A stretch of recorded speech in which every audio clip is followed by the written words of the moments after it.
Hop là.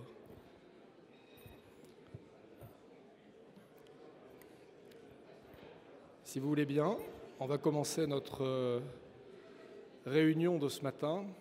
Donc, et comme il est de tradition, vous le savez, j'aimerais vous dire quelques mots concernant la vie de notre association et accueillir donc notre invitée de ce matin, Madame Notat. Donc, Madame Notat, Mesdames, Messieurs, chers adhérents, je suis naturellement ravi de vous accueillir ce matin pour notre dernier petit déjeuner de l'année 2014. 12 mois, jour pour jour, se sont écoulés depuis que nous avons reçu M. Thomas Piketty, qui était venu nous entretenir de son best-seller internationalement salué, intitulé « Le capitalisme au XXIe siècle ». Puis, vous vous souvenez également, nous avons reçu le directeur du Trésor, M. Ramon Fernandez, qui a évoqué avec nous les problèmes de financement actuels de l'économie française. Ce fut ensuite au tour de M. Pierre Gattaz qui est venu nous parler des problèmes rencontrés par le patronat français dans le cadre, entre autres, de la mise en place du pacte de responsabilité. Notre dernier invité reçu en septembre dernier était M. Steve Major, patron de l'ESMA, l'instance régulatrice de la zone euro. Donc un économiste, un haut fonctionnaire, le patron des patrons, le régulateur des régulateurs. Nous avons pour compléter ce tableau ce matin l'immense plaisir d'accueillir donc Mme Nicole Notat, qui, vous le savez, durant 20 ans a présidé aux destinées du syndicat CFDT. Mme Notat dirige également depuis 2002 la première agence de notation sociale en France, intitulée Vigéo.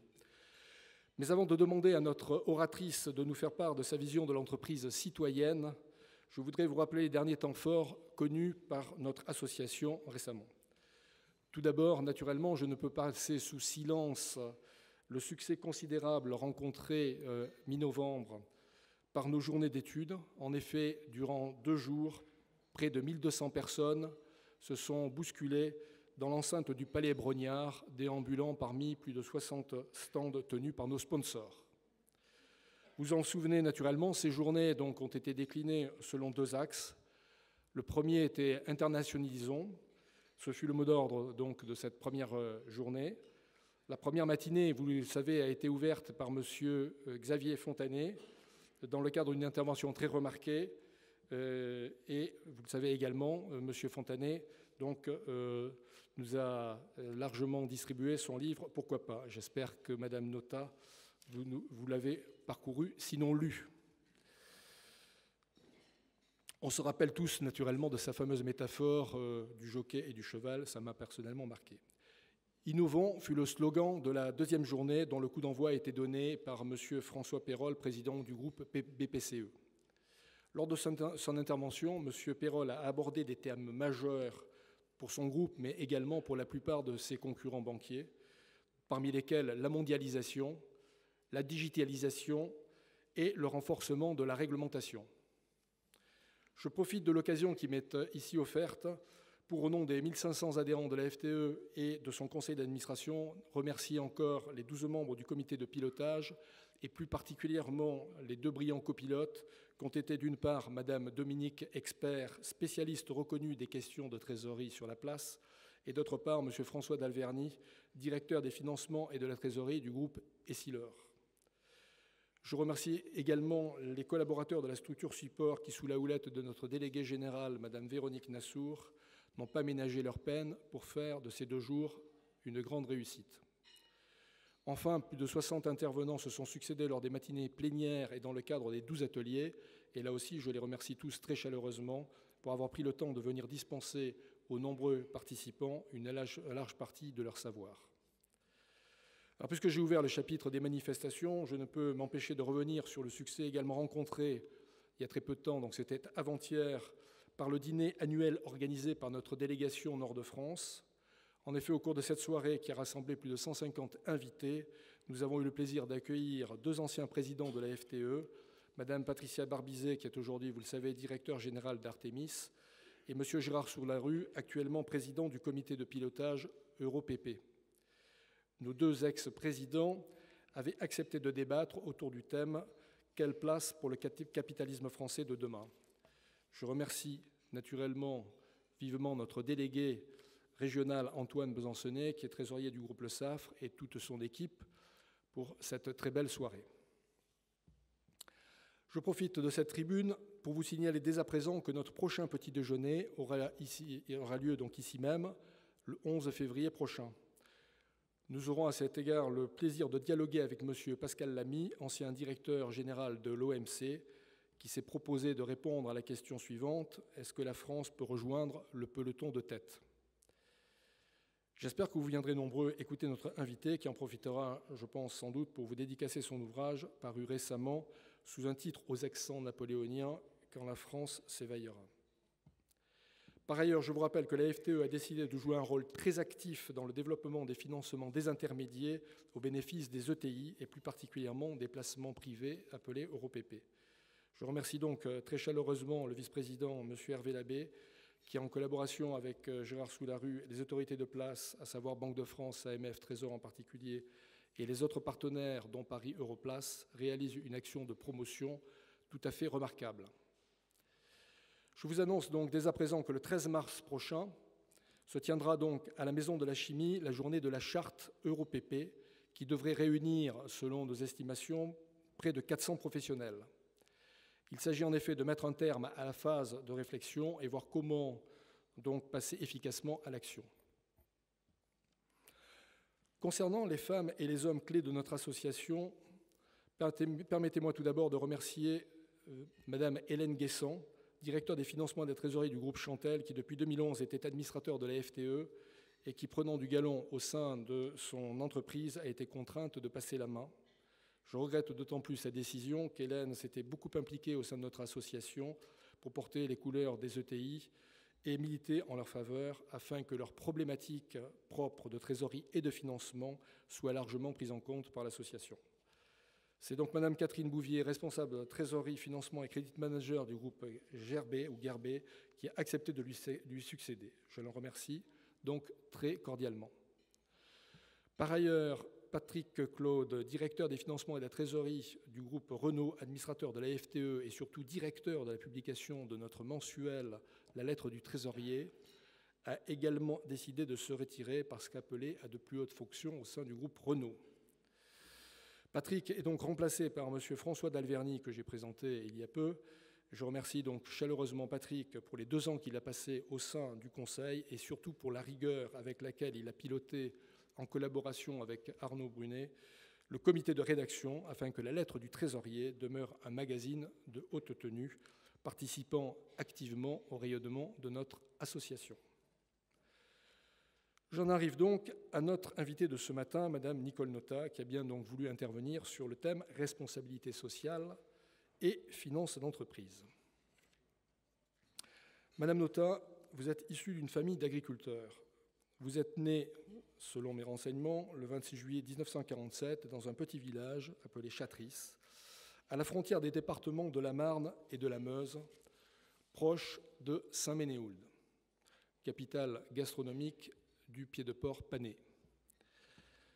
À cet égard, il est intéressant de noter que selon Camille Desmoulins, Louis XVI fut arrêté à Varennes, distant d'à peine 25 km, parce qu'il se serait attablé et aurait aimé déguster quelques-uns de ses pieds de porc, lorsque dans sa fuite, il fit étape, donc en juin 1791, à Saint-Ménéhould. Comme quoi, la tête doit toujours se méfier du ventre. Traduit en calendrier républicain, le 26 juillet, vous ne le savez sûrement pas, moi je ne savais pas, mais j'ai regardé, donc correspond au 8e jour de Thermidor, et le symbole végétal de ce jour est le cartame. Alors de quoi s'agit-il? En fait, le cartame est une plante vivace, épineuse, qui s'apparente au chardon et dont la fleur qui donne une teinture proche de celle obtenue à partir du safran. Elle était très utilisée pour colorer les textiles. Et à travers ce que j'ai lu vous concernant, Madame Notat, il me semble finalement que cette plante résume plutôt bien votre parcours.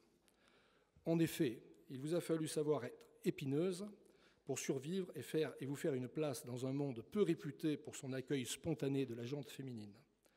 Et puis il a fallu que vous sachiez teindre, voire même déteindre, pour faire avancer vos idées, vos convictions, au sein des hautes instances dans lesquelles vous avez été amené à évoluer.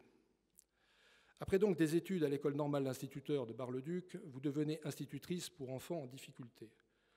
En 1969, très jeune, vous adhérez au syndicat CFDT, Confédération démocratique du travail, dont le mot d'ordre est remarquable de générosité, s'engager pour chacun, agir pour tous. Et un an plus tard, vous êtes nommé secrétaire général de l'éducation nationale SGEN CFDT pour la Meuse. Donc là, on passe au niveau départemental. En 1978, vous étendez vos responsabilités puisque vous accédez au poste de secrétaire régional de SGEN-Lorraine, la région. En 1982, à 35 ans, vous gravissez un échelon supplémentaire puisque vous êtes nommé secrétaire national de la CFDT, chargé du secteur éducatif. La même année, vous pilotez la création d'un syndicat étudiant intitulé « Pour un syndicalisme autogestionnaire » et dont le principal objectif était de porter un œil neuf et novateur sur l'enseignement supérieur. À 41 ans, vous voilà promu donc au poste de secrétaire général adjointe de la CFDT aux côtés de Jean Gaspard. Et à 45 ans, le 20 octobre 1992, vous accédez au poste suprême de secrétaire général. Vous êtes la première et sans doute à ce jour la seule femme à avoir en France tenu de telles responsabilités dans une confédération syndicale de salariés. Vous y resterez 10 ans jusqu'en 2002 avant de passer la main à M. François Chérec. Entre-temps, de 1994 à 1998, vous exercerez également de hautes responsabilités au sein de l'UNEDIC en étant successivement secrétaire général puis président du conseil d'administration. Alors vous avez l'habitude de dire qu'en France, on passe son temps à soigner les symptômes, mais jamais la maladie. Alors est-ce que c'est pour cette raison qu'en 1995, vous apporterez votre soutien au plan Juppé, qui, dans un souci d'équité, visait à élargir aux fonctionnaires et aux salariés des entreprises publiques les sévères mesures prises 2 ans plus tôt donc, à l'encontre des salariés du secteur privé, en vue de soulager, voire financièrement sauver, le régime général des retraites. Je rappelle donc qu'il y avait l'allongement de la durée de cotisation et la révision complète de la base de cotisation. Mesure prise en catimini par son valeureux prédécesseur un soir de juillet 1993. Tout le monde s'en souvient, j'en suis persuadé. Après cette prise de position courageuse, mais qui vous sera fortement reprochée par vos pairs, vous décidez en 2002 de ne pas briguer un nouveau mandat à la tête donc de la CFDT. Commence alors, pour vous, une deuxième vie professionnelle qui vous amènera à côtoyer étroitement le monde de l'entreprise. En effet, peu après votre prise de distance avec le monde syndical, vous acceptez de prendre la présidence de Vigéo, filiale de la CDC et première agence de notation sociale en France. De quoi s'agit-il au juste? Vigéo, en fait, est la société d'évaluation des performances sociales et environnementales des entreprises qui se disent RSE, autrement dit, des entreprises dont les actes sont socialement et dans le milieu environnemental responsables. En outre, depuis bientôt 4 ans, vous assurez la présidence d'un club qui s'appelle le club Le Siècle, fondé à la sortie de la guerre. En effet, donc, il y a bientôt 4 ans, le 1er janvier 2011 exactement, vous avez succédé à Denis Kessler, PDG de la SCOR, pour prendre donc les rênes de ce cénacle qui réunit chaque mois au cercle interallié tous les plus hauts responsables du pays, tant économiques que politiques et médiatiques. En janvier 2013, vous devenez chef de file du groupe de travail, promouvoir et valoriser l'entrepreneuriat responsable, au sein duquel vous allez tenter de mettre en œuvre votre théorie du nouveau contrat social qui s'appuie sur le fait que, selon vous, le libéralisme comme l'étatisme nous conduisent inéluctablement dans une impasse à la fois économique et sociale. En somme, on l'aura compris à travers ce bref panégyrique, vous êtes une femme de tempérament, mais aussi une femme de cœur et de progrès, prête à relever le gant pour faire aboutir vos convictions. Que ce soit au cours des 33 années que vous avez passées au sein de l'univers syndicaliste et durant lesquelles, promouvant la lutte des classes, vous vous êtes battu pour le progrès social, ou que ce soit à la tête de Vigéo depuis 12 ans, où vous vous battez de manière certes plus feutrée, mais tout aussi pugnace, pour conduire les entreprises vers l'excellence environnementale et sociale. Vous avez passé l'essentiel de votre vie à tenter de faire progresser l'homme dans toute sa plénitude civile, morale et spirituelle. Pour illustrer votre esprit d'innovation, que j'ai déjà mentionné, j'aimerais citer une de vos phrases favorites. Gutenberg n'a pas attendu le développement du marché du livre pour inventer l'imprimerie. En effet, vous avez flairé bien avant tout le monde, et surtout bien avant la crise financière de 2008, qu'il était temps d'inciter les entreprises à développer un comportement citoyen par une implication active dans la protection de notre planète et par un engagement fort à assumer pleinement leurs responsabilités sociales. À tel point d'ailleurs que désormais, de nombreuses entreprises vous sollicitent pour obtenir une note de leur performance en ces domaines non financiers. Alors du coup, plusieurs questions me viennent à l'esprit et je me permets de vous les poser très directement. En quoi, selon vous, est-ce utile pour une entreprise de faire évaluer son comportement social et environnemental? N'avez-vous pas l'intime conviction que tout ceci est d'abord piloté par de vulgaires motifs de profit et de cours boursiers? Ne craignez-vous pas que ce mouvement ne soit finalement qu'un effet de mode? Est-ce que cette notation n'intéresse pas d'abord les grandes entreprises toujours promptes à soigner leur image, au premier rang desquelles celles qui se considèrent d'emblée environmental friendly, les autres préférant demeurer discrètes? Comment peut-on affirmer qu'une entreprise qui œuvre, par exemple, dans le domaine de l'armement, de l'alcool, de la chimie, ou celle qui importe des articles de pays faiblement développés et fabriqués dans des conditions obscures, est effectivement RES? Et dans le même ordre d'idées, on peut se poser aussi la question des entreprises qui présentent un comportement fiscal optimisé, pour ne pas dire douteux. Quelles sont donc les sanctions auxquelles une entreprise déclarée RES s'expose si finalement il est démontré que ce statut a été usurpé? Madame Notat, pour bien faire comprendre ce qui chaque jour vous fait progresser, vous avez dit un jour « l'espoir n'est pas une formule, mais une pratique ». Autrement dit, c'est par l'action qu'on a prise sur l'avenir et c'est par l'action qu'on pourra s'extraire de notre pauvre condition de mortel. Camus a dit « La grandeur de l'homme est dans sa décision d'être plus fort que sa condition ». J'espère donc qu'au cours de votre intervention, nous allons percevoir ce qui, en tant qu'être humain et colocataire momentané de la planète, peut contribuer à nous élever. Mais avant de vous céder le micro, et dans la mesure où il s'agit naturellement de notre dernier petit déjeuner de 2014, permettez-moi de souhaiter à chacune et à chacun d'entre vous de très bonnes fêtes de fin d'année. Je vous remercie de votre attention.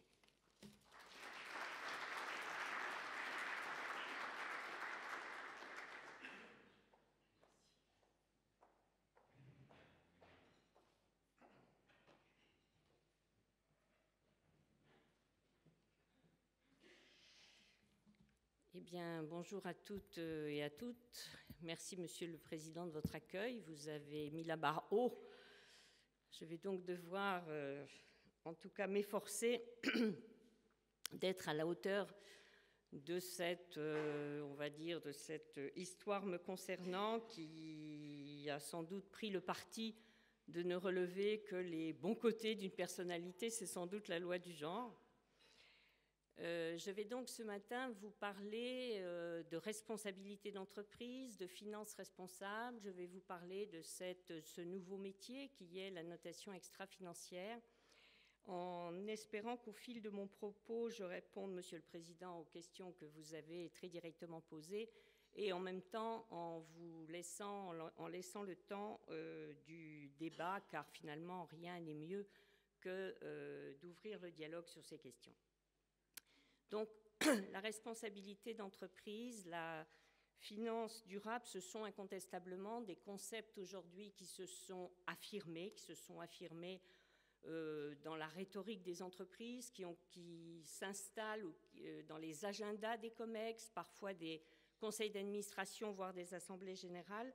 Et ce sont surtout des démarches, des pratiques qui désormais s'affinent.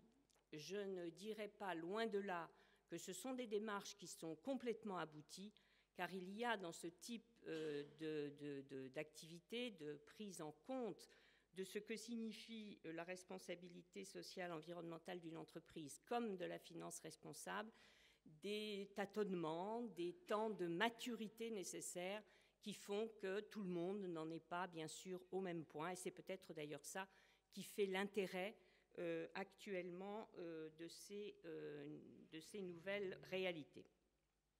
Alors, d'abord vous dire qu'effectivement, derrière ces concepts, il n'est pas nouveau qu'on interroge le rôle, la responsabilité de l'entreprise, le rôle et la responsabilité de la finance. Je dirais que ça a été toujours un peu le cas, mais que la crise financière est sans doute venue là redonner de l'acuité à ce type de questionnement.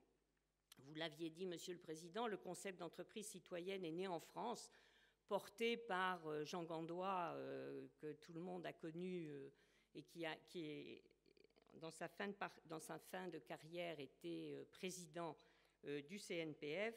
Donc ce sont des concepts qui ne sont pas complètement nouveaux. Et je crois qu'on peut dire qu'effectivement, la responsabilité sociale, c'est le prolongement de ces réflexions qui, à l'époque, caractérisaient l'entreprise de citoyenne. Mais je vais m'arrêter sur le moment où ces concepts-là ont pris une ampleur nouvelle. Et je vais le situer à la fin des années 70, au début des années 2000, au moment où la mondialisation est triomphante, au moment où les grandes multinationales s'attachent à donner à leur marque toute la puissance qui va leur permettre, dans cette mondialisation, dans ce monde qui est finalement leur terrain de jeu, leur permettre de développer leur croissance, de développer leurs affaires, et elles y réussissent évidemment. Mais en même temps que nous sommes dans ce contexte-là, nous sommes aussi à un moment où les institutions internationales prennent conscience qu'il y a des gros défis sur l'avenir de la planète.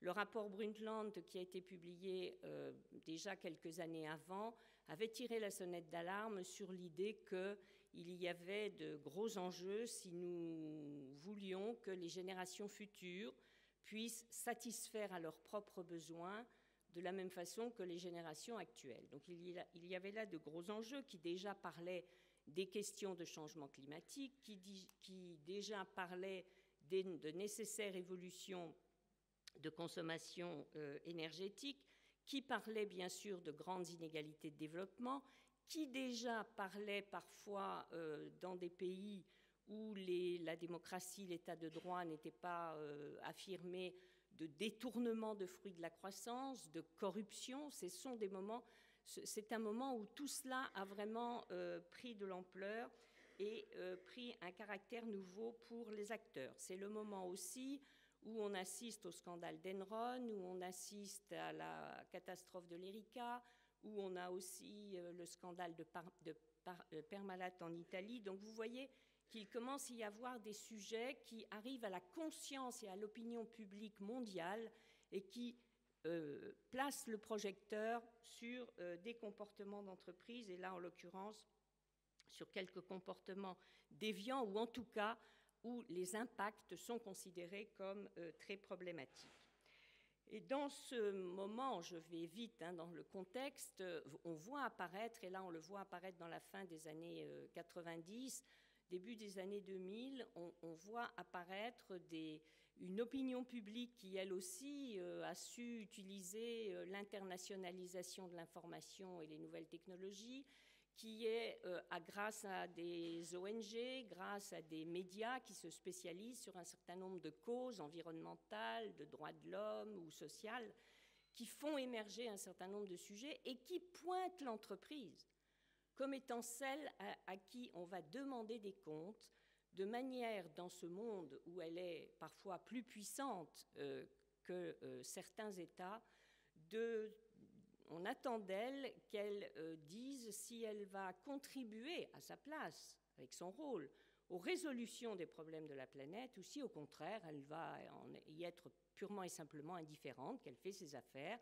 et qu'elle considère qu'il y a un mal nécessaire quand on fait des affaires en entreprise, qui peuvent être de produire des impacts qui sont des impacts qui peuvent être négatifs d'un point de vue social ou d'un point de vue environnemental. Donc bref, rendre des comptes, ça commence à pointer son nez, et en France, cela se traduit au début des années 2000 par une initiative législative, on en a l'habitude dans ce pays, qui consiste à obliger les entreprises à rendre compte justement de leur comportement social, environnemental et sociétal. C'est la fameuse obligation du rapport de développement durable que Grenelle aura confirmé et amplifié dans un second temps, et qui fait qu'aujourd'hui, en ce moment, il y a de nombreuses entreprises qui travaillent à l'élaboration de ce rapport. Mais c'est aussi l'obligation de reporting. Si je dis d'où on vient et où on en est, l'Union européenne a décidé aussi, par une directive, de rendre obligatoire pour les entreprises européennes ce reporting sur les questions donc, de responsabilité sociale et environnementale. Dans le même temps, et là je vais voir un peu comment les entreprises réagissent par rapport à ça. Il y a évidemment tous les cas de figure. Il y a des entreprises qui sont très sensibles à leur environnement, qui étudient leur environnement géopolitique, mais y compris au regard de ce que sont ces grandes tendances de fond qui constituent les défis de la planète. Et certains d'entre eux perçoivent qu'il y a là une nouvelle donne et que cette nouvelle donne, l'entreprise ne va pas vivre avec un cordon sanitaire autour d'elle par rapport à ces phénomènes et ces problématiques qui vont se développer et qui prennent d'une certaine manière l'initiative d'anticiper ce que serait ou sera ces nouvelles responsabilités de l'entreprise pour réduire les impacts négatifs de leurs décisions, de leurs produits, de leurs services et ainsi s'inscrire dans un mouvement qui prépare une croissance dite plus durable ou dite plus soutenable. Il y a aussi des entreprises, peut-être sont-elles moins exposées au niveau des activités qui sont les leurs et qui considèrent qu'il est urgent d'attendre, qu'on ne va pas être plus royaliste que le roi. Et dans ce genre de situation, ce qui a fait bouger beaucoup d'entreprises, beaucoup de dirigeants, c'est souvent des controverses, des mises en cause, car la mise en cause de l'entreprise, on va dire qu'on a les entreprises à l'œil quand on est dans la société civile, et que ces pratiques qui vont se développer de mise en cause, d'allégations, vont parfois conduire à des sanctions, y compris juridiques. Aujourd'hui, je vous donne ce chiffre, nous avons à Vigéo, à la fin de cette année, 3000 émetteurs que nous analysons. Nous avons la moitié, c'est-à-dire une entreprise sur deux, qui est concernée par des allégations. Et nous venons de faire, nous allons sortir une étude sur les contentieux juridiques qui, on peut dire qu'aujourd'hui, on est bien à 200 entreprises qui ont été l'objet, à partir d'une controverse, d'un contentieux juridique qui débouche sur des sanctions de nature diverse, mais qui débouche sur des sanctions. Donc on voit bien que tout cela est désormais devenu très matériel. Il n'y a pas seulement un enjeu réputationnel. Mais bien sûr, cette sensibilisation donc, des entreprises à travers ce qui se passe autour d'elles aiguise quand même les prises de conscience et le sentiment à ce moment-là qu'il faut réagir, faute d'agir, va bien sûr faire mettre en mouvement un certain nombre d'entreprises.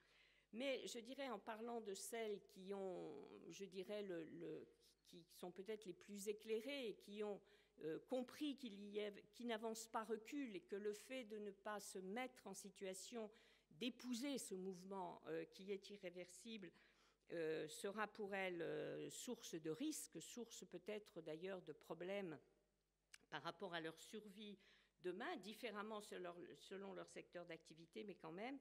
Et donc elles perçoivent que finalement, derrière la marque, qui est importante, derrière des controverses, il peut y avoir des problèmes de réputation, donc d'attractivité des produits, donc d'attractivité des talents, et que par conséquent, ça devient un sujet qu'on ne peut pas laisser simplement à la marge de l'entreprise, mais qui va devoir entrer dans ces débats stratégiques. Et à ce moment-là, on voit que le sujet devient non pas marginal, ne relève pas de la bonne action, mais que le sujet consiste à dire de quelle manière, en me mettant en situation de prendre des initiatives, de définir des orientations, je vais finalement me mettre en situation d'innovation de produits, donc de croissance. Pensez par exemple à toutes les entreprises qui sont concernées par les sujets énergétiques, par les sujets de matériaux, qui doivent aujourd'hui, dans la construction par exemple, qui sont questionnés pour la construction de bâtiments à énergie positive par exemple. Tout ça, ce sont des sujets très concrets qui sont sources d'innovation, qui sont sources de R&D, qui sont sources de développement de croissance. Et à ce moment-là, ces entreprises donc, se mettent en mouvement parce qu'elles ont finalement en arrière-plan l'idée que derrière la responsabilité sociale environnementale, il y a des éléments de performance globale, il y a des éléments de création de valeur future ou à défaut de risques auxquels elles ne manqueraient pas d'être confrontées. Et finalement, la définition à laquelle aujourd'hui on est parvenu et qui est relativement consensuelle quand on parle de responsabilité sociale d'entreprise, c'est l'idée que l'entreprise, bien sûr, est toujours une entreprise qui produit des biens et des services, ça ne change pas, qui doit réaliser des profits, ce n'est pas ça qui est en cause, mais dont les conditions dans lesquelles elle agit va considérer à prendre en compte les impacts qu'elle produit sur son environnement humain, naturel, quel que soit le périmètre géographique, mieux, qui va s'attacher à promouvoir des effets, des impacts positifs à l'égard de ses parties prenantes. C'est l'idée que l'entreprise a des actionnaires, c'est l'idée que les actionnaires attendent des dividendes, oui, mais c'est l'idée que l'intérêt de l'actionnaire ne peut pas, je dirais, faire oublier ou faire passer au rang de très très secondaire les autres parties prenantes de l'entreprise, sans lesquelles d'ailleurs l'entreprise ne parvient pas à atteindre ses objectifs. On va parler des salariés, on va parler des clients, on va parler des fournisseurs et des sous-traitants, on va parler des territoires sur lesquels elle agit, on va parler des impacts sur l'air, sur l'eau, sur le sol, etc. Donc finalement, on repositionne l'entreprise dans son écosystème, et c'est une histoire, la responsabilité sociale, de relations, de nouvelles manières de fonctionner entre l'entreprise et l'ensemble des parties prenantes de son écosystème. Dans le même temps où avance ce concept de responsabilité sociale, où l'entreprise elle met en place progressivement des éléments de stratégie, de politique, d'initiative en la matière, se développent donc des concepts du type de l'investissement socialement responsable ou de l'investissement tout simplement responsable. Alors, avant de vous dire une définition sur laquelle la France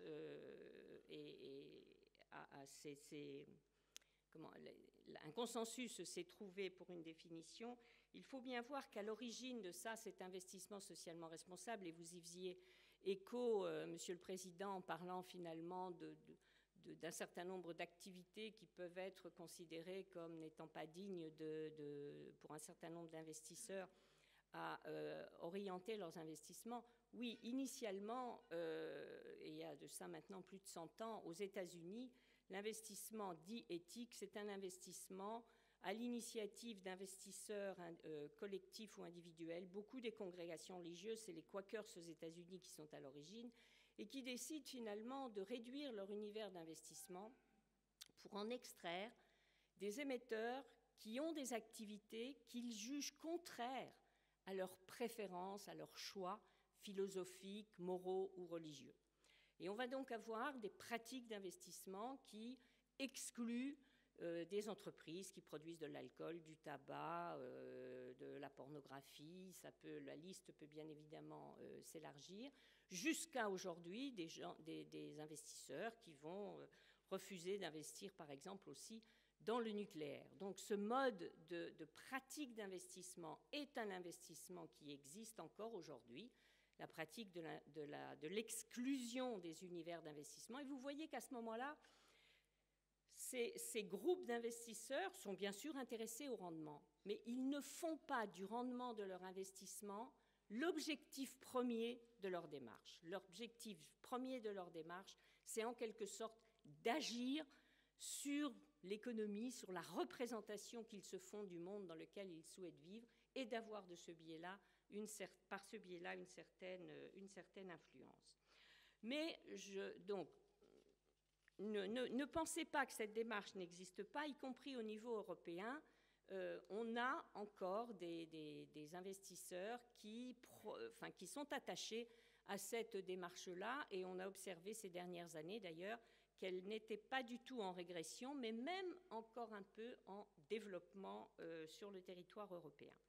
Mais je passe tout de suite à un autre type de démarche, qui est justement la démarche que là, la France est tout à fait en tête. La France, sachez-le, est en tête en volume d'encours concernés par des investissements dits socialement responsables, et en même temps, elle est en tête parmi les pays européens sur justement une démarche originale qui est celle de la France et dont je vais vous parler. Mais je vous donne d'abord la définition qui a été travaillée en particulier avec les différents acteurs de la place de Paris et qui vise à dire que l'investissement socialement responsable, c'est un placement qui vise à concilier la performance économique, l'impact social et environnemental en finançant les entreprises et des entités publiques qui contribuent au développement durable. Vous voyez qu'on retrouve là l'idée de la croissance soutenable, quel que soit leur secteur d'activité.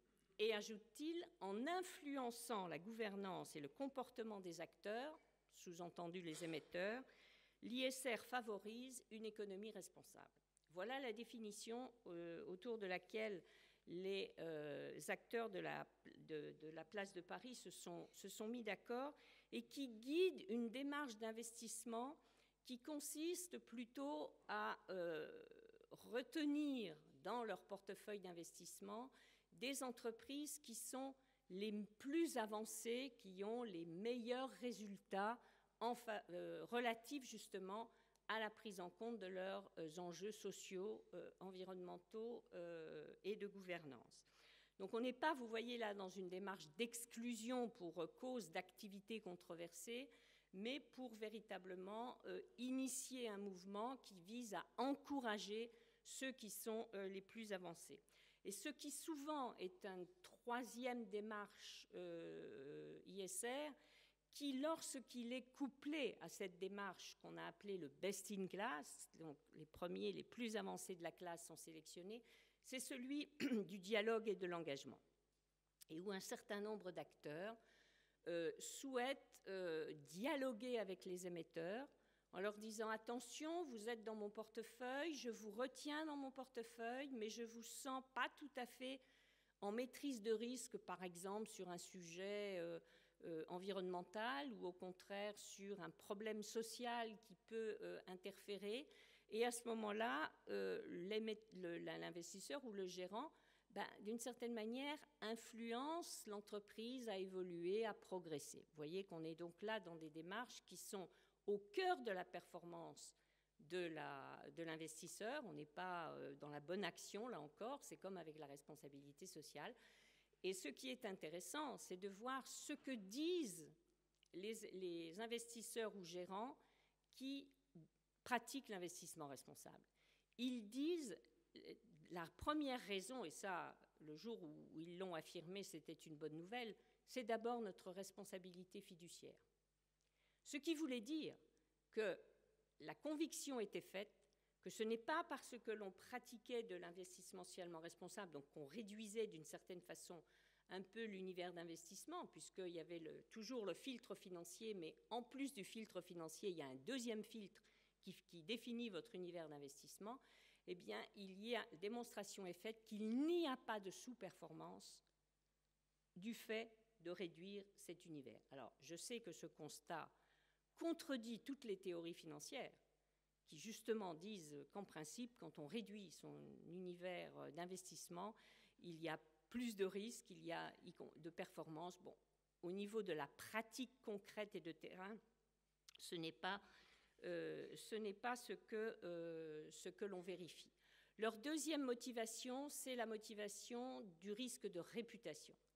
Ils ont y compris conscience aujourd'hui que dans le monde tel qu'il est, si un investisseur est partie prenante dans son investissement auprès d'un émetteur et que cet émetteur est l'objet de grosses controverses, la controverse ne s'arrête pas forcément à l'émetteur, elle peut venir en boomerang, y compris sur ses financeurs, et c'est une deuxième motivation qu'ils disent avoir en tête quand ils investissent de ce genre. Et une troisième raison est de dire, ils se sont d'ailleurs réunis au niveau international pour émettre des principes d'investissement responsable, et ce sont finalement des investisseurs qui massent énormément d'argent au niveau mondial et qui ont conscience qu'au motif que le monde change, que les défis du monde sont en train de changer, je vous disais que les entreprises ne pouvaient pas rester en dehors de ce mouvement, qu'elles étaient concernées, qu'elles étaient interpellées par ces réalités-là. Il en est de même de l'investisseur. et eux-mêmes se disent, nous devons aujourd'hui réfléchir à des modalités d'investissement qui sont alignées sur les grands problèmes, les grands défis de la planète, parce que faute de le faire, nous ne serons nous-mêmes plus tout à fait au cœur de notre activité d'investisseurs et de ce qui est attendu d'elle. Alors je veux maintenant vous citer, ça je dirais c'est de l'investissement classique, sachez qu'on a à peu près 10 000 milliards d'euros qui sont aujourd'hui, selon telle ou telle démarche, investis en socialement responsable. Et que cela a énormément, on est toujours dans une tendance qui est à la hausse. Mais l'investissement responsable, c'est aussi se diversifie dans ces démarches, je vous ai rapidement parlé, et je veux vous parler un peu du dernier né dans cette idée de diversification, c'est l'apparition des green bonds ou des social bonds. Ce sont, tout le monde connaît les émissions obligataires, les émetteurs peuvent venir sur le marché, lever des fonds, s'endetter pour financer un certain nombre d'activités et de projets, c'est bien le même mécanisme qui est à l'œuvre. Simplement, les émetteurs qui se disent vouloir lever des fonds dits en faveur de green bonds, ce sont des émetteurs qui vont flécher les financements, enfin les fonds levés, en direction de projets qui vont être reconnus comme participants du chemin vers la croissance soutenable, vers la transition énergétique, vers la réduction des énergies fossiles, vers la réduction de problèmes sociaux parfois, par exemple pour des raisons démographiques qui font que la population âgée nécessite des investissements pour être accueillie, compte tenu de toutes les réalités sociales, eh bien, ça peut aussi là faire partie de ces objectifs de social bonds. Et je dirais que la nouveauté, pourquoi finalement ces green bonds sont en train de connaître un certain succès, je ne dirais pas un effet de mode. L'effet de mode serait réel s'il n'y avait pas dans ce même mouvement quelques principes qui sont en train de s'installer pour véritablement assurer qu'on n'est pas en train d'assister à de la publicité mensongère. Et les principes qui sont en train de s'installer, c'est que l'émetteur qui prétend vouloir lever des green bonds, alors il doit faire appel à un tiers externe, ça peut être nous, on est content quand c'est nous, ça peut être d'autres, qui vont venir informer le marché de ce qu'il convient, de penser sur la qualité de cet émetteur. Si c'est un émetteur que l'on note, par exemple, à Vigéo, et qui ne fait pas tellement la démonstration que ses enjeux sociaux et environnementaux sont déjà bien installés dans son entreprise, la crédibilité de l'émetteur est évidemment relative par rapport à l'émission d'un green bonds. Donc, est en train de s'installer l'idée que connaître la qualité de l'émetteur du point de vue de sa performance sociale et environnementale est un élément d'information utile au marché. Le deuxième principe qui est en train de s'installer, c'est qu'il faut obtenir de l'émetteur des engagements sur les critères à partir desquels les fonds levés vont véritablement financer des projets qui seront alignés en cohérence avec la promesse faite par l'émetteur. Et là encore, nous attestons en tiers externe, en émettant une opinion, de l'engagement de l'émetteur sur un certain nombre de critères qui sont formalisés très précisément et qui informent le marché.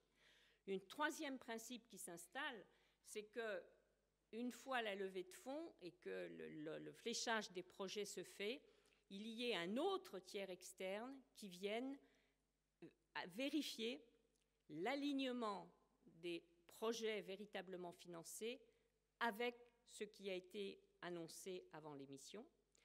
Et puis, dernier principe qui va s'installer, parce qu'on n'est pas encore dans la réalisation des projets au point qu'on ait beaucoup d'expérience en la matière, c'est qu'annuellement, l'émetteur s'engage à faire un reporting avec des indicateurs précis sur l'état d'avancement des projets qui ont été financés par le Green Bonds, et donc à nouveau la vérification qu'on reste toujours bien aligné sur la promesse qui a été faite. Alors vous allez me dire pourquoi un émetteur lance ces opérations, parce que finalement ce n'est pas au niveau du coût de la dette qu'il y gagne, ça c'est à peu près la même chose qu'une émission obligataire classique.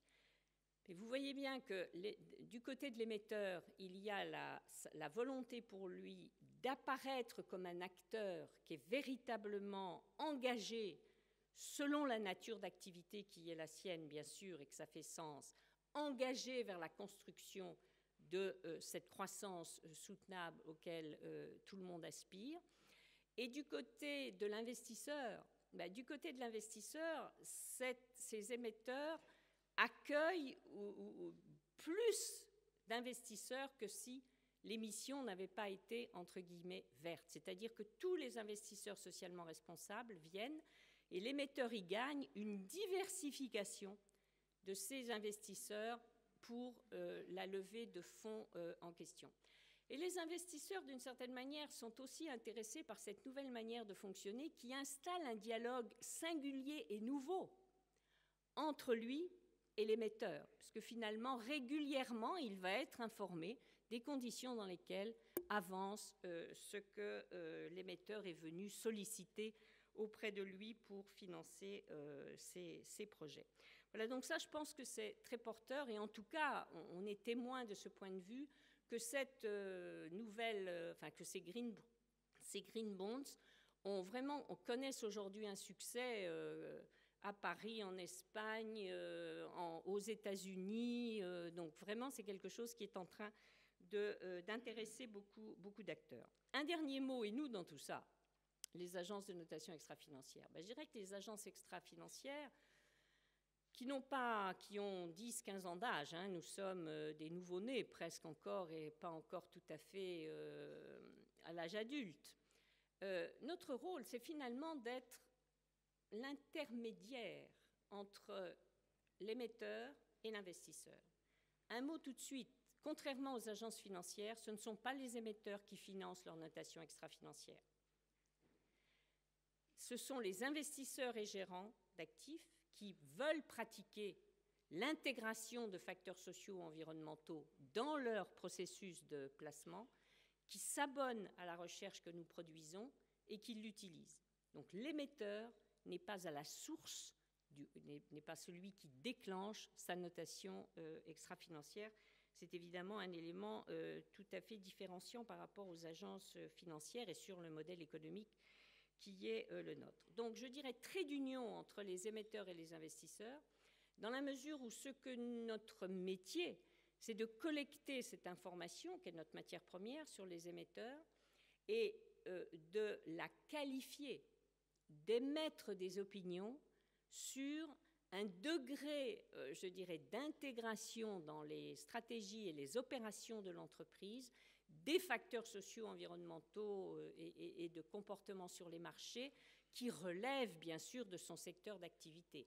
En ce sens, il y a toujours nécessité de choisir les critères d'analyse au regard de leur pertinence dans un secteur d'activité et de les pondérer selon que tel enjeu a un poids plus important qu'un autre enjeu dans un secteur donné. Et c'est cela aussi que les investisseurs de plus en plus veulent connaître, c'est où sont les vraies informations, les vrais indicateurs, les vraies opinions que nous allons émettre, qui vont véritablement leur renseigner sur le fait que tel émetteur, ils peuvent être en sécurité par rapport à leur propre placement, ou qu'au contraire, il y a potentiellement des risques, et qu'à ce moment-là, ou bien l'émetteur ne sera pas sélectionné, ou bien il sera invité à progresser dans sa responsabilité sociale. Et je dirais que les signaux qui montrent que toutes ces choses avancent, c'est que dans les grandes entreprises, je vais venir aux PME, dans les grandes entreprises, les responsables risques ou les relations investisseurs sont désormais des directions qui sont, elles aussi, interpellées. Le risque juridique aussi, je vous disais, quand il y a des sanctions, on regarde ça de manière sérieuse. Quand on est dans des roadshows ou quand on est relation investisseur et qu'on commence à se faire questionner par un certain nombre d'analystes financiers ou extra-financiers sur des sujets qui ont à voir avec le sujet des facteurs sociaux ou environnementaux, ça commence pour l'entreprise à être reconnu comme des phénomènes qui ne sont pas marginaux et à l'égard desquels l'entreprise doit bien sûr de plus en plus s'organiser. Donc ça, c'est un premier signal qui montre, je dirais, le degré de progression, le degré de maturité dans le comportement des uns et des autres. Je vous ai déjà parlé des risques et du risque de sanction, qui bien sûr est un autre signe tout à fait important. Mais je voudrais aussi relever ce qui aujourd'hui est un sujet, je crois, très difficile à traiter pour les émetteurs, mais qui va prendre de plus en plus de poids. C'est la question de la chaîne d'approvisionnement dans une entreprise, c'est-à-dire le comportement finalement des acheteurs. Et si je vous dis Rana Plaza, vous voyez tout de suite de quoi il s'agit. Lorsque on en arrive au drame que l'on a connu, ce n'est pas d'abord l'entreprise ou les entreprises qui étaient présentes au Bangladesh qui ont été mises au banc des accusés, encore qu'elles l'auraient pu et le pays aurait pu, puisqu'il n'y avait aucune règle concernant la sécurité des installations et des travailleurs.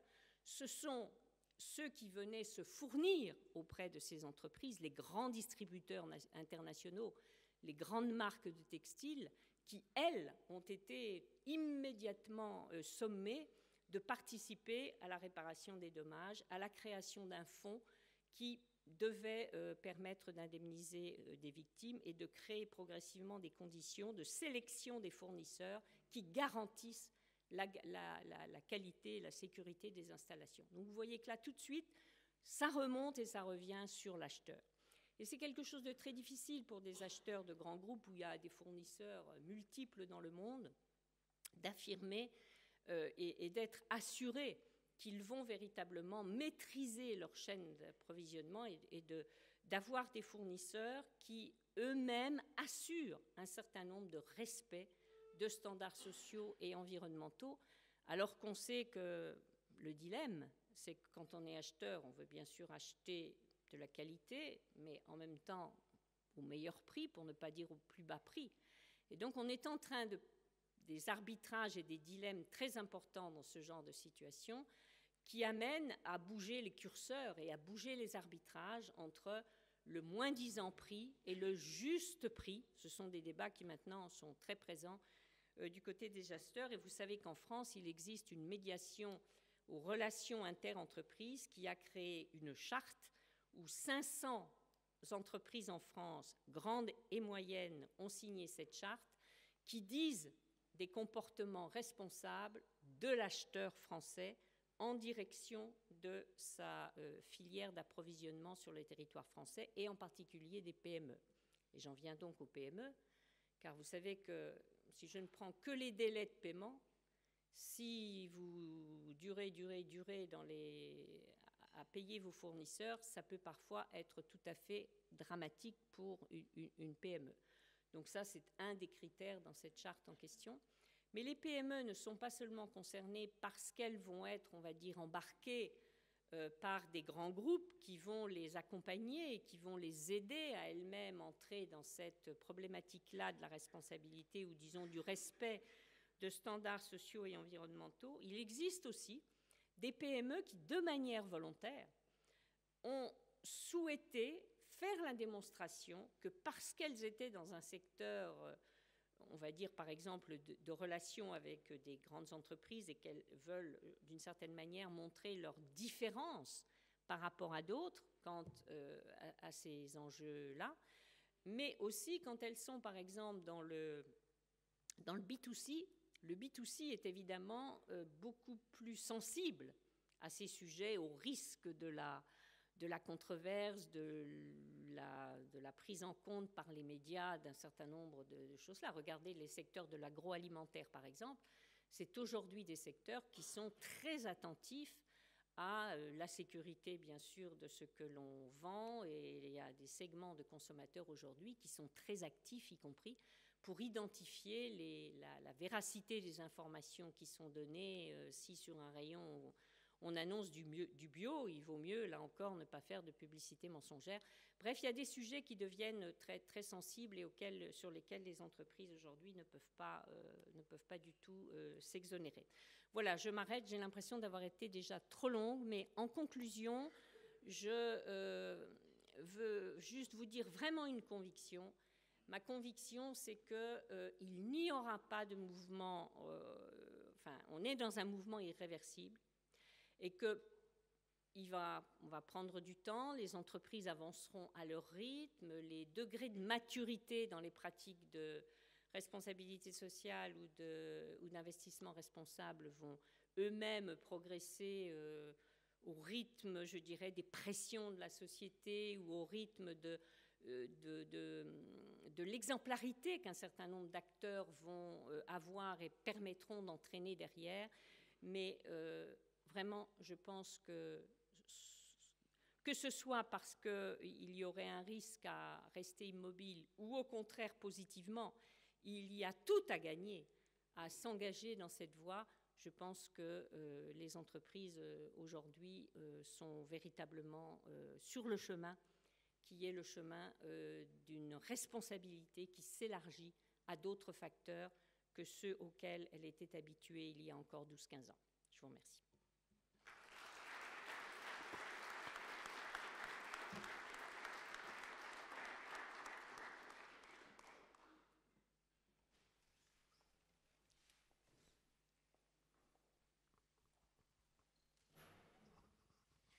Merci beaucoup, Madame Françoise Schumberger.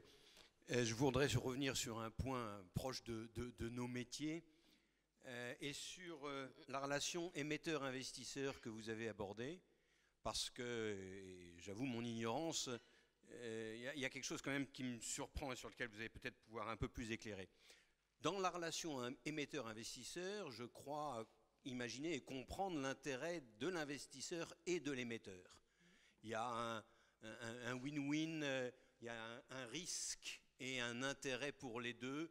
Moi, investisseur, je pense que l'émetteur va faire des efforts et donc ça va être intéressant, disons les choses crûment, pour sa capitalisation boursière et donc pour moi, etc., etc. Du côté de l'émission de dette, je comprends, je crois, très bien l'intérêt de l'émetteur de faire un effort RSE, je le dis beaucoup plus mal que vous l'avez fait. Je ne vois pas très bien l'intérêt, c'est là-dessus que je serais heureux que vous reveniez, pour l'émetteur investisseur, pour l'investisseur, pardon, l'investisseur de dette, et non pas de capital, hein, de dette. Merci.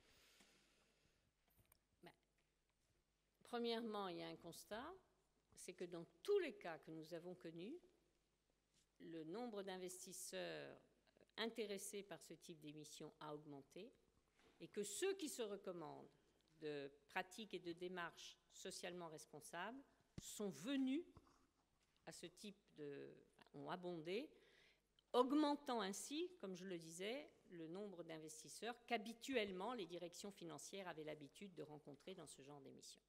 Pourquoi le font-ils? Parce que je pense qu'aujourd'hui, alors je vais dire, il y a peut-être un côté cynique. Le côté cynique, ça peut être, mais finalement aujourd'hui, c'est la mode pour un investisseur de s'intéresser à des sujets qui sont des sujets de société ou des sujets d'avenir par rapport à des enjeux énergétiques, etc. Je ne développe pas tout le champ de ce dont il peut s'agir.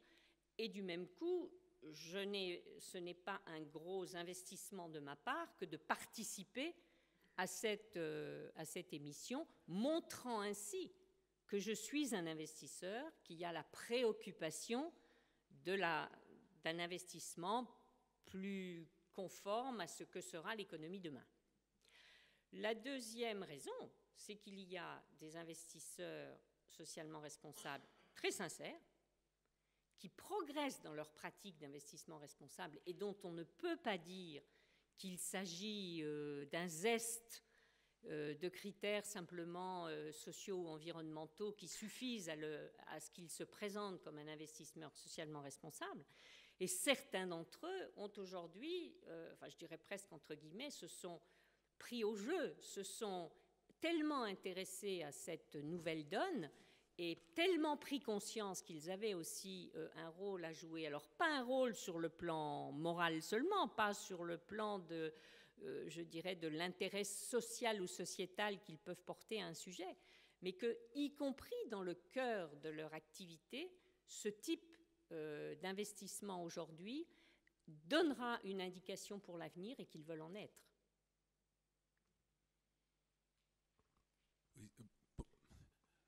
Oui, Madame, je suis donc Alain d'Horizon, donc je préside le comité stratégique actif-passif de l'établissement des retraites de la fonction publique. Et je crois que nous nous situons, et vous nous connaissez bien, exactement dans ce que vous avez dit, c'est-à-dire l'alliance, effectivement, entre des objectifs fiduciaires, de rentabilité, effectivement, et en même temps l'ISR. Nous gérons en fait l'épargne obligatoire de 4 600 000 fonctionnaires. Nous gérons en valeur de marché actuellement 20,6 milliards, je crois. Et nous avons une encaisse brute de 1,9 milliard, puisque effectivement nous avons été créés il y a 8 ans, et je dirais, c'est des cotisations sur la partie accessoire des traitements des fonctionnaires qui auparavant n'étaient pas, je dirais, assujettis, sauf vraiment de façon volontaire avec la préfond. Et je crois qu'on s'inscrit tout à fait, vous nous connaissez bien, dans cette dynamique où effectivement, même dans nos plaquettes, on dit qu'on est là pour accompagner les émetteurs en fonction effectivement des choix qui sont les nôtres et des valeurs que nous portons.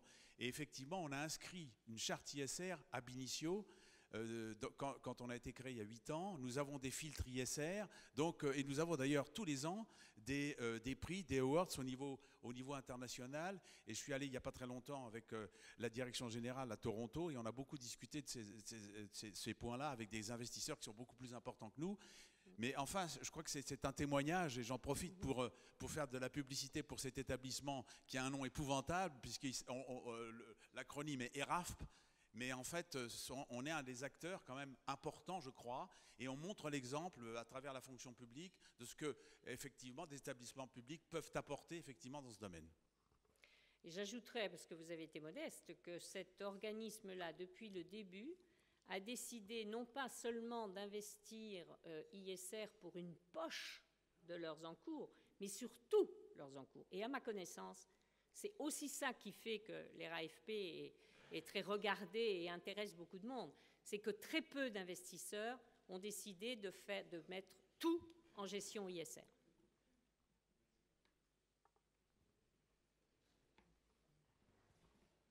Bonjour, Patrice Tourlière-Lafarge. 2 questions, si vous voulez bien. L'une qui concerne le degré de pénétration des notations de type notation Vigeo pour les sociétés. Est-ce que vous êtes aujourd'hui uniquement en position de noter de grandes sociétés qui font appel à vous pour des questions notamment budgétaires et d'image, ou est-ce que votre degré de pénétration dans le tissu industriel devient plus important? Et deuxième question sur la concurrence. On est très intéressé à la FTE sur le thème des agences de notation financière et on sait qu'il y a un problème d'oligopole dans ce domaine, il est tout à fait public et connu. Qu'en est-il dans le domaine de la notation que vous représentez? Est-ce qu'il y a une concurrence forte et l'image de Vigeo au plan mondial en dehors de l'audience française, qu'est-elle? Merci. Au démarrage, donc, je vous redis bien, ce ne sont pas les émetteurs qui font appel à nous pour financer leur notation, ce sont par exemple les RAFP et d'autres investisseurs qui s'abonnent à la recherche pour avoir les opinions que nous formulons sur les émetteurs. Donc au départ, d'une certaine manière, nous sommes tributaires des commandes de nos clients pour décider du périmètre d'entreprise sur lesquelles que nous allons noter. Donc au départ, quand on s'est créé, on avait 400 émetteurs sous revue, qui étaient essentiellement français. À la fin de cette année, nous allons en avoir 3000, qui sont des émetteurs entrant dans le MSCI World 1800, les stocks, enfin les indices de référence, sont ceux qui nous guident sur les valeurs que nous allons noter. Et donc 3000, ça veut dire que tous les ans, il y a un nombre de valeurs plus important à noter parce que nos clients dès lors qu'ils pratiquent de l'investissement responsable, le font sur le champ de leur périmètre d'investissement et pas seulement sur un seul périmètre géographique. Donc d'abord les large cap, mais ce qu'on observe maintenant de la part de nos clients, c'est qu'eux-mêmes sont en train d'investir avec les mêmes techniques, enfin avec les mêmes démarches d'investissement socialement responsable sur des mid et small. Et donc on est sollicité pour nous aussi avancer et élargir la couverture que nous pouvons leur proposer à des mid et small, là aussi faisant référence à des indices, et de plus en plus des gens qui nous demandent, enfin qui font du stock picking et qui nous disent, bon ben voilà, j'ai 20 valeurs, sur ces 20 valeurs-là, je veux savoir ce qu'il convient d'en penser, réalisez-moi une évaluation sur ces 20 valeurs en question. Donc progressivement, au fur et à mesure que la maturité de nos clients augmente, la couverture des émetteurs sous revue s'élargit elle aussi et je dirais descend en profondeur par rapport au taux de capitalisation. La concurrence, oui, nous avons beaucoup de concurrence. Quand on s'est créé, il existait 4-5 agences dans le monde. Il y en avait une aux États-Unis, une s'était créée au Canada, une en Grande-Bretagne, et il y avait une myriade d'agences qui existaient sur les territoires domestiques, qui s'étaient fédérées entre eux, et c'est cette myriade d'agences qui avait Arès en France, dont nous avons fait l'acquisition, une agence italienne dont nous avons fait l'acquisition, une agence belge dont nous avons fait l'acquisition. Et donc pendant ces 10 premières années, il y a eu à la fois un mouvement de consolidation déjà, mais en même temps la génération et l'émergence de nouveaux acteurs. Il y a de nouveaux acteurs qui se sont... Alors, les acteurs qui étaient déjà là à ce moment-là ont suivi d'une certaine manière à peu près le même chemin que nous, en cherchant à se globaliser par les entreprises sous revue et à se globaliser par nos clients, donc avoir des clients que nous avons, nous, en France, à hauteur, on va dire, des 2/3, hein, mais nous avons aussi en UK, nous avons aux Pays-Bas, nous avons en Belgique, nous avons au Japon. Voilà, on élargit notre base d'investisseurs et de clients ISR qui cherchent auprès de nous les opinions que nous émettons. Et il y a aussi des entreprises qui se sont créées sur des niches. Par exemple, il y a des entreprises qui se sont spécialisées sur l'étude des controverses, uniquement ça, dont les entreprises sont l'objet.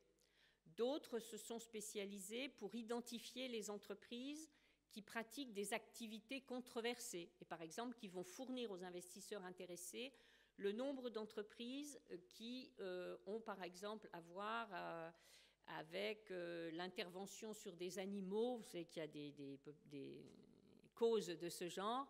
Donc voilà, identifier les entreprises qui peuvent être concernées par ce genre de problématiques. Donc vous voyez, à la fois des généralistes que nous sommes, et nous sommes aujourd'hui 3 à 4 dans le monde, généralistes de ce point de vue-là, et puis des entités qui se sont spécialisées sur un certain nombre d'activités.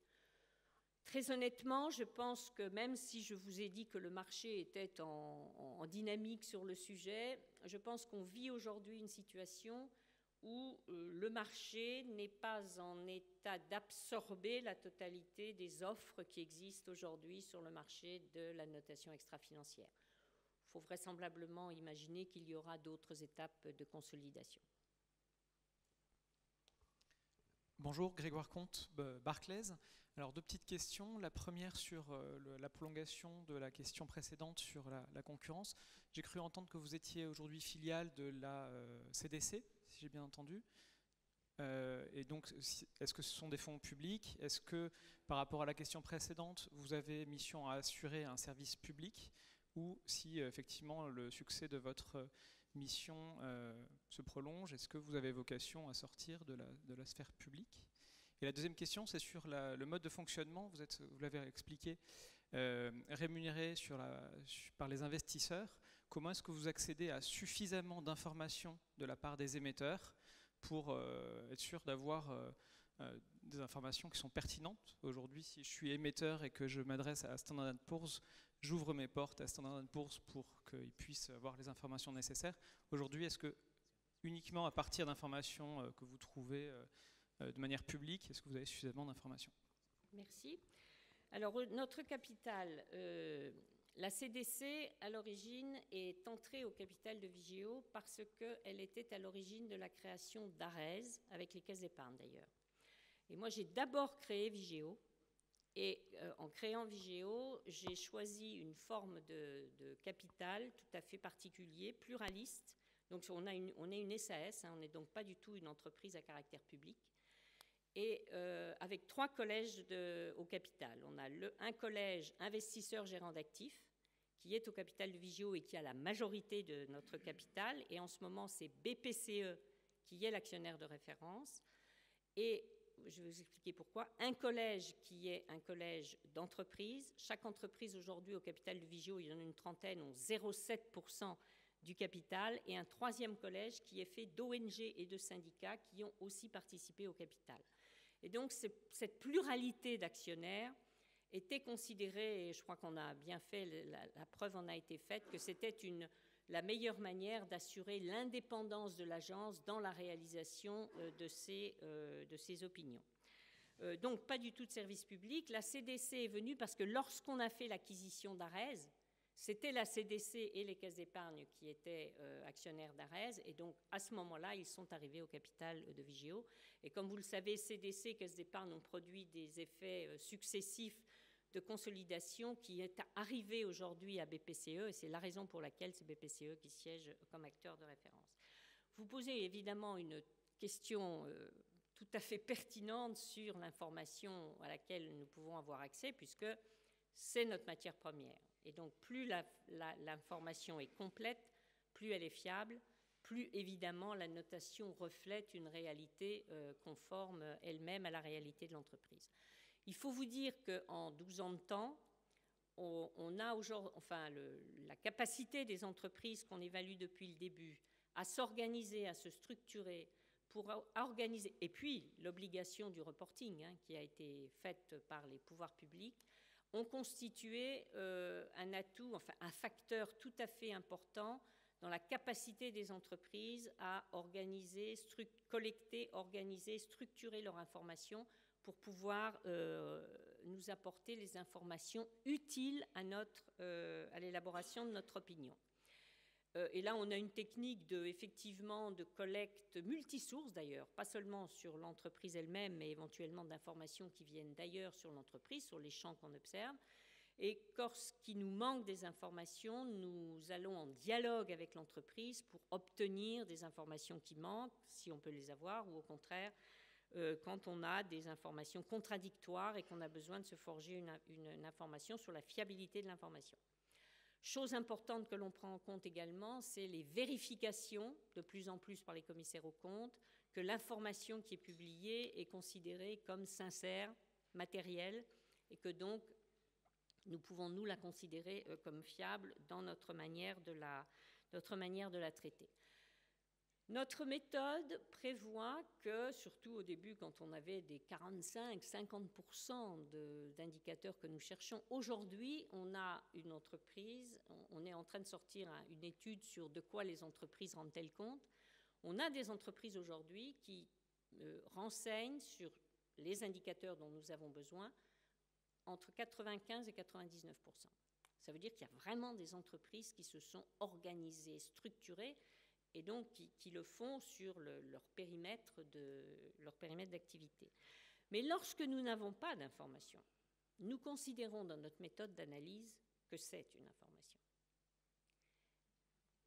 Alors on le dit, les investisseurs connaissent le taux de disponibilité d'information, sachent sur quoi on a ou moyennement de l'information, de manière à se dire si on n'a pas une information sur un sujet sur lequel on attend l'entreprise, c'est pas tout à fait une bonne nouvelle.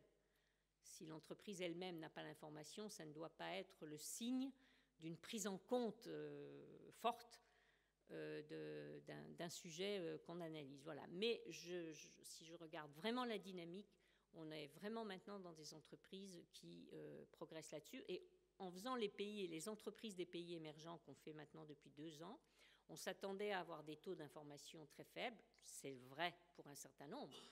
Mais les plus grosses entreprises qui veulent agir au niveau mondial et dans la cour des grands au niveau mondial, y compris quand elles sont dans des pays émergents, se sont attachées à publier des informations sur leur caractère social, environnemental et de gouvernance. Madame Notat, je vous propose de peut-être cesser là notre débat, parce que vous le savez, à la FTE aussi, on se doit d'être exemplaire. Donc, je vous l'ai dit tout à l'heure, nous terminons en général à 10h. Je constate à ma montre qu'on a légèrement débordé, je m'en excuse. En tout cas, j'ai vraiment apprécié votre intervention, on a appris énormément de choses et j'espère que nous saurons donc, en tant que trésorier, utiliser les informations que vous êtes susceptibles de mettre à notre disposition. Merci en tout cas d'avoir bien voulu accepter notre invitation ce matin. Merci à vous.